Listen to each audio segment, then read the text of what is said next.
صلی اللہ علیہ وسلم کا یہ ہمارے اوپر حق ہے کہ ہم اپنے پیارے آقا سے دل و جان سے محبت کریں۔ صحیح بخاری کی حدیث ہے، آپ صلی اللہ علیہ وسلم نے ارشاد فرمایا کہ تین چیزیں،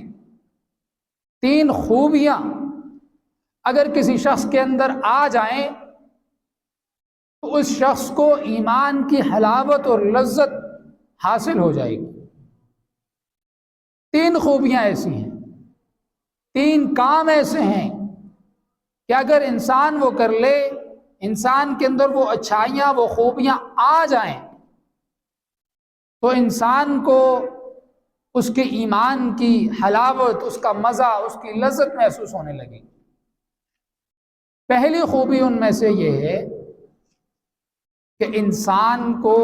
اللہ